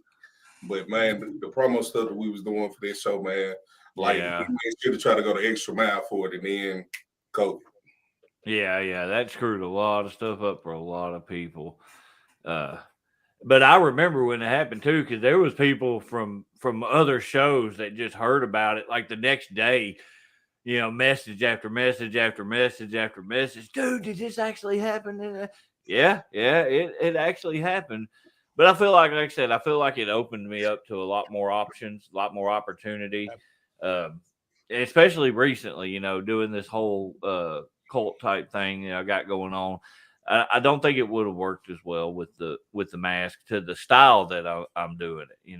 Now I can be more sadistic and you actually use my facial expressions because I have a very expressive face. Yeah. They definitely hate him in Hoxie. Most definitely, and that's been fun. There's been a lot of fun there. I like how KT's a gentleman and will mute his mic to like cough and stuff. And you're just like, bro, I do it. When you do enough corporate Zoom calls for your job. Start a Zoom call. We'll start a Zoom call. I will put myself on mute, cut my camera off, and go to sleep so they don't hear me. I said I've got hold on. What's up, Jeff? Yeah, you're right, Aaron and Mark. They're talking about the Kane thing. I honestly, and this isn't just say because of present company, I felt like your unmasking David went over. I like how it happened better than how Kane's unmasking happened, honestly. Oh, wow. Well, and that's not to say that it was god awful or anything. I just think the way that you pulled yours off, not literally with the mat, but like the way that it happened, with just the ring being surrounded, like that the heels won, essentially was how this happened. I don't know if anybody remembers this. There was a couple people that screamed when your mask was taken off, like screamed like bloody murder. It was really freaking amazing. How that ugly? I remember hearing the screams and Cody's in the ring like, what is this? He's the one I remember hearing that on the video. I didn't realize that was him. What is this? No, one of the best things I loved about that, because like if you look at it overall story wise, Josh is the one that trained me. Josh is the one that got me into wrestling, and like we had always built it as Josh was the one that gave me that mask to wear to hide the inner demons or whatever, and so for him to be the one that For him to be the one that actually pulled it off and everything like that, I thought, and it was supposed to build to another match with me and him. I thought I thought we did an extremely good job with that. And then one of my favorite things is I talked to X about it afterwards and all. He said his favorite thing was as soon as the mask came off, it was he said he felt like my entire body language changed, like the whole character just all of a sudden just flipped. And for me, that just made me feel really good. Like, hey, yeah, I'm doing something right. You know what else I hate about the timing of all that though? this is gonna sound weird, but we made Carnahan a presence as a character. Yeah, yeah. I know because I dropped him a couple times at the Uh, end of that. but like the stuff me and him was the stuff that me and him was talking about, and I not saying I had to guide him, but I had to explain to him like, hey, let's go and do this, and let's just do it and see how it's gonna turn out. And him being that person, that heel authority figure trying to take over the company, setting all of that up, it reminded me of at the time, because you had a situation with me and him, but you also had a situation with me and D Mike, because D Mike turned on me to join Josh and Tyler. But then you had you chasing Josh for the title, but Josh was in the mix with Carnahan. That way I had something going on with him. You had something going on with him. The rest of them and I was part of the fold. And then you had other people. It was very attitude error to where it was multiple situations crossing it. And I feel like when it comes down to wrestling, a lot of people are missing that. Yeah. Oh yeah, most definitely. I mean, wait, are you in Carnahan mode? Absolutely. Dude, didn't you film some stuff with him on like the steps of the Capitol building? Like I remember, those were excellent. I don't remember exactly what it was that we did, but it was something about him going to the White House to speak to Congress to basically take control over ASWF because somebody put their hands on him or something. Which ended up with the match with him and Ricky, where Sarah came out, turned on Ricky, and Carnahan got the win for control of the company. Yeah. So and then COVID just went. Yeah, everything get killed. Yeah. So I remember I got to do one match after that. After I dropped the mask, that I did a 4-way match. And then the very next week is when they were like, "Now we're shutting it down." Like we was gonna. Well, I don't know if we was gonna do it, but we were talking about doing the thing to where you were gonna take the title, and then to keep me away from you, Carnahan was gonna still be the heel authority figure to keep me down, which was gonna bring me in doing the whole FTW thing. Mm-hmm. And but nothing happened. The tag team belt situation, which Gary, you mentioned earlier, had that match ended. That was a cluster. A bit. Yeah, but I mean, we had something good going on, and the thing what I liked the most about it was organic. Mm-hmm. We was getting to a point where we was growing the audience, bringing in more people every other weekend. The stuff we was doing with like the recap shows to remind people what they might have missed. I feel the drops were excellent. Yep, that went a long way with keeping people in tune with what was going on, and it was like an uptake in people actually doing promos and actually doing them right. They wasn't sitting in their car with the phone faced up. Yeah, brother, I'm gonna come. You think you're better than me? You're better, brother. Yeah. That's always been one of my biggest pet peeves. Like I try to set an environment for my stuff. And luckily, I've got somebody right now that's doing some amazing editing on my promos and whatnot to make me look like a legitimate cult guy. So, did you see the newest one they put out? I hadn't listened to it, but I saw like the flashes and everything. Yeah. It was almost like somebody's going down into a temple, and then I do my whole little thing with edited. He edited in, like clips of different things and all like that. Mm-hmm. It was. Like I love the way he's been doing my stuff, but that's why I've noticed like with Hoxie, too, I've been working up there for, about 6 months now. And just the change from when I started there to now, it's been a massive growth there. Cause, in all honesty, not talking crap or nothing like that, but Hoxie's always had a stigma about it. It's where guys go when they can't go nowhere else or something like that. Like that's what the stigma it had about it, and I'm hopefully we can change that. I feel like it's improved. I can speak to that. That is obviously it's a very young locker room, but it is an enthusiastic locker room, which is is a breath of fresh air for sure. Whatever's best for the show. Yeah. Yep. That's It's an old phrase that says we can't change the world until we change ourselves. I think a lot of that stigma is because for a long period of time, and this what I'm about to say is finna sound like an a-hole statement. I know it is, but that's not where I'm coming from. But you've had people who have ran control of their area for so long to where they kind of got to a point to where they can just pretty much do whatever they want with no consequences. They can say what they want, do what they want. You literally, and like I said, this ain't coming from an a-hole state place or nothing like that. You literally have somebody that started a company with the idea of putting other companies in the area out of business. And now that they're not running on a regular basis, they're going to the very same companies that they tried to run out of business. Stand on your merits, stand on your ground and keep it moving.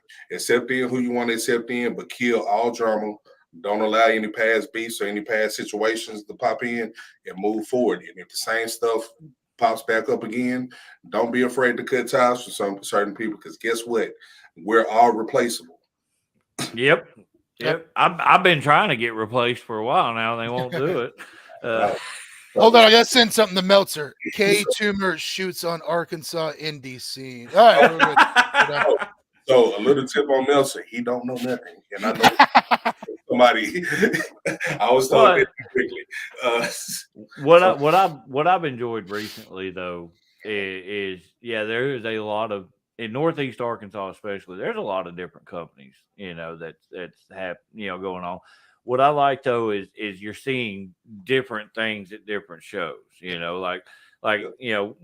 When RW was running, you had certain people there. ASWF, MACW, you got certain people there. OCW has certain people. Even the NWF and AWA and MCW up in Osceola. You have different people. So if somebody doesn't like say what Hoxie's doing, well, there's another show down here. They can see completely different people. They may enjoy that style. And that's the thing I've always put across is just because I'm not somewhere doesn't mean I want it to fail. Yep. I think there's enough room for everybody to succeed in this business. And that's what I want to see. I want to see everybody succeed, to the best of their ability. Like I got a weird analogy for it because what I was speaking on wasn't just about Northeast Arkansas. It's about the other companies in Arkansas too. I know what you mean. And then my house is literally right around the corner from a company that runs, and they will not book me because I work other places. You got little nitpicking scenarios like that, but I will say this. I hate using the best for business phrase, but how many times have you drove down the street and you seen a McDonald's with a Burger King right across the street from it? They say the exact same thing, but they have their own customers that like certain things. You might want a quarter pounder with cheese. Somebody else might want a Whopper. Something simple. You're speaking Fred's language right now. Why? You see, he said up straight. but it's different companies can coexist in the same area. The only thing is, what happens in your company happens in your company, and you shouldn't base your bookings based off what's going on in another company. Right. Well, that's the only thing I can say that I hated about working in certain areas here in the state. Yeah, and that's understandable. Well, one of the things that I really that I had a conversation with a guy that books a show, and I'm not going to put it out there on that, nothing like that. But we talked about it, and he straight up told me, he goes, I would use you, but every week you're right down the road. Mm-hmm. He was like, I want to bring in people that you don't see in this area every week. Mm-hmm. And I respect that because he was extremely honest with me. I get the thought process on it. It's like, if they can see me every week down here, why would they come over here for this once a month or twice a month show when they can see me every other week at the other place? I get that thought process to an extent. At least he was honest with me about it. But sometimes it's good. Sometimes it's good to have that crossover dynamic though. Because say if you get booked somewhere where you don't normally get booked, and then you post it, put it out there, right? Those people who follow you might say, "Hey, let me go show up at this show because I know Draven is over there," and No, I get that. they might see a new talent that they might not ever heard of and start following them online, and then you basically help somebody else get a new friend. Yeah. Oh no, like- I completely agree with you on that. I was just saying I respected the honesty on what he was wanting to. I think company synergy could be, if you set egos aside, company synergy and just an independent wrestling in general is always best for. I mean, like to dig up that phrase, like KT was saying, the best for business, but it's good for the workers, it's good for the audience, it's good for everybody. Mm-hmm. Like as much as I hate a certain situation, never been a fan of car bro. I hate car promos. Like I literally put in our group chat a couple days ago. If you send me a car promo, I will find you and we come Aaron, you're so right. But like I mean, as much as I hate certain scenarios and certain situations, I am appreciative of every company I have had the chance to work in. I'm in the state, from the good to the bad to the really crappy to the why did I even waste my time driving there? Appreciative of all of it because you get to see different things from all spectrums that others who only work one company don't get to see. Like, how can I put it? All right, somebody who trains, who first name he likes to call himself Action. Their trainees are coming to me about certain things that they're not getting from them. But that isn't from a sense of, oh man, my trainer isn't teaching me anything. It's because a couple of them are seeing that I'm doing something a little bit different that has their interest. But same thing with like Will. Y'all all know Will will show up somewhere and damn near take over the whole training session. Because he's seen stuff in different areas and has a different mind for certain things to where it's not from a place of, oh, I'm this and I'm that and you should listen to what I'm saying. It's from a point of wanting to see others not fall in line with some of the stuff that we had to deal with in regards to the, oh man, your trainer doesn't know what he's doing. You should come train with me. You work those shows, you should come work over here. Oh man, if you work those shows, you're blacklisted for my show. Like, dead all of that, man. It's time for all of that to end. The way that right, I agree. Yeah, I was gonna say the way that Will handles that stuff, a lot of times he just gets in the ring, and then people join in when they say like, "Oh, I can see that this man very much knows what he's doing. I want to learn from him." That was immediately I count Will as one of my trainers at this point, because after the initial ASWF training, there'd be time in the ring for anybody that wanted to get in, and Will first person in there. And so I learned, a massive amount from him, just being so generous with his knowledge. Should be a Monday Night Was It Not this kind of thing. Today's independent promotion, the promotion, because it's really what it is. Like, so all right, so I come from the music world, right? I was in music. I was in the music business since I was 12. A lot of guys in the music business, they peaked in high school and never did nothing else with their lives. I hate to say it, but it's a lot of guys in wrestling that are like that. Mm-hmm. They didn't do anything with their lives, didn't move on. And not saying they don't take wrestling serious. I would never say somebody doesn't take this serious.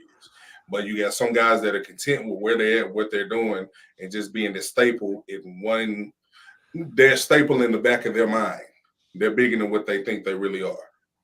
But I mean, I'm nobody to judge because I've heard people say that I'm arrogant and I got a big head and I got an ego. If that's what they think, that's what they think. That's their right to say that. They can think that because it just is what it is. But like you have a lot of guys who aren't really in this for the right reasons. And then you have a lot of guys who are in this because they have nothing else to do. So, I mean, it's up to you to learn how to start navigating and weeding through all of that. Because once I see it and I'm like, okay, I know not to deal with you. Like I would literally sit in the locker room in a corner and just sit there and watch everybody. And in 15 minutes, I know who to deal with and who not to deal with. Absolutely. Right. I mean, there are people that just, you can go in a locker room and you can get vibes off of people and immediately know like where you're going to feel better at. Yep. I get along with everybody. Yeah, that's always been a David thing though, man. That's why, the wrestling Buddha has been a name that's thrown around for David. It really is. Like we were all there when somebody said, "Yeah, man, I've been working for 20 years." Showed up with their shaving man jersey on and about knocked himself out on the front row during the training. So, oh my God, I forgot about that. hey, Oh my God, Almighty. Hey, he was doing that and everything. But I'm just saying, man, you got Don't be freshly peeled now. Right here. I wonder if the man really understood what Southern Supreme really meant. That comment's for you, KT. Man, I appreciate that. Yeah, everybody need it. I mean, not trying to be. Some people, somebody might see this or might hear this, or somebody might get to typing in the group chat. KT was on the thing talking crazy. That's not what this is, man. It's just talking from what I perceive. My opinion don't mean nothing. My opinion is like everybody else's. Everybody has an opinion. It's just I look at things maybe a little differently than some may look at it. And I think that's why me and you get along so well, though, too, because there's times when my pacifism, I guess is that the word to use on that, gets the better of me, and I need guys like you to be that voice that I don't always put out there. Because you know me, I have a very difficult time with confrontation, no matter who it is, you know. And I'm always like, nah, man, F that, slap that chick. Well, it's like I remember, a few years ago when we lost the gym in Ola, and the ladies that got us kicked out of there, What's funny is I work with one of them's cousin, and she straight up said that woman was just evil. But that was one of the times though that my part actually fell into line. That there's no point in saying anything. There's no point in any kind of retaliation on it because it'll go away, and it did. We had to find another location. Oh, excuse me, but still, sometimes it's better to ignore certain things. Then other times I need somebody like you to say, shut the hell up and let me handle this. Sometimes you got to be like that, man, because like to get me to a point like that, it's got to be a lot. So I take friendships and relationships very, very seriously. If I call you a friend, it takes a lot for me to genuinely call you that.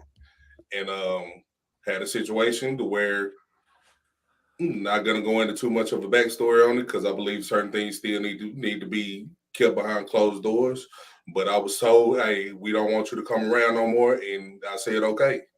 And I got a bunch of heat for that for whatever reason. I don't care if they hear this, but I sat in the group chat for 6 months and watched these people talk crazy about me before they even realized I was in the group chat. Situations like that, and then a situation like you were in, to where you were starting up a company, had a situation going that was good, that was beneficial, not only for the company that you were setting up, but for their gym because they wasn't using it for anything. Yeah. You had a situation that was beneficial for both parties, and that could have either made you money or set you up to properly pay the people that you had coming in and working. You had somebody who spitefully and intentionally went out their way to mess that up. Yeah. Situations like that, I feel, need to be addressed. I'm not going to bring up certain situations, but somebody that we know, somebody that we were all close, very, very close to at one point in time, they ended up costing me $1,600 because they felt left out for something that wasn't even theirs. Well, like the Ola situation, I was getting the building for free. Like basically we cleaned it for them, and what got us out of there is we had a couple of it was that bigger show. We had a couple of hardcore style matches, and Shane got busted like hard way, like legit, got cut. And there was one spot that we missed on cleanup, and they took like a bunch of pictures at different angles and sent it to the school board. Now I had to go with you that night and clean that place up. Yeah, it was Yeah, it wasn't. They turned a molehill into a mountain on that one. Oh yeah, most definitely. Yeah, and like that one spot where Josh knocked over a trash can and some soda spilled out. Oh Yeah. They tried to say it was like stuff all in the bleachers and everything, and I know we went and ran and cleaned everything up because a lot of us was cleaning up while others were taking the ring down. Yeah, and like it was literally one spot on a handrail. Was all it was. Now the floor we did have to mop, because the floor was sticky, so and they were getting ready for Pee Wee basketball, and that's what it was. Was there was a game scheduled that we had we had got the gym for that night, and the game was they were going to move it to a different school, and they got butthurt about it, and it is what it is, Okay, so I'm going to address the elephant in the room. I have done a car promo. Thank you very much. And it wasn't my fault. It was Brian. We shot it in the back of his car. And despite the fact that it was shot in the car, we did come up with the brilliant line of calling the Manai the mayonnaise. So I regret nothing. Now I did one as well in the build up to my match with Gangrel, but it was on purpose because I was sitting outside of the revenue office because I was acting like I thought it was the courthouse.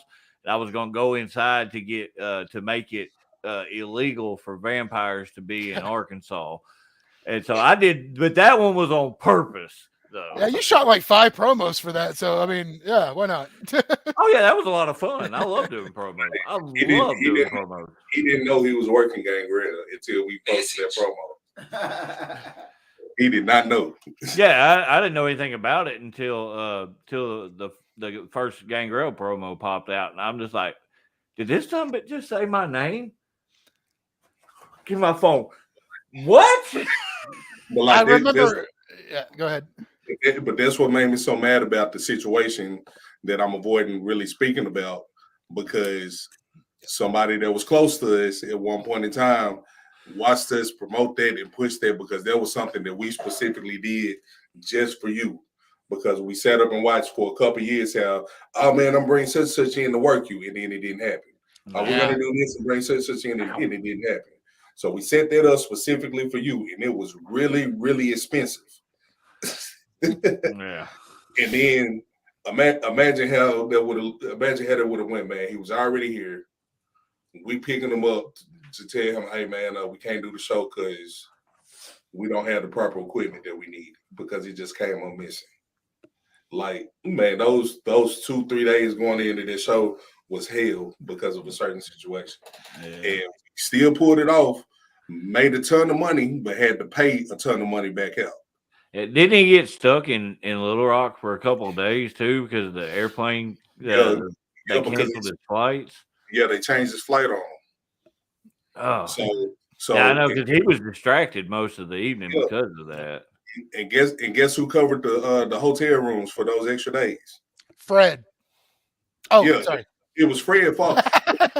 He told Fred at the comic book store. Fred said, "Can I ride with y'all?" He said, "Yeah, anything you gonna jinx me."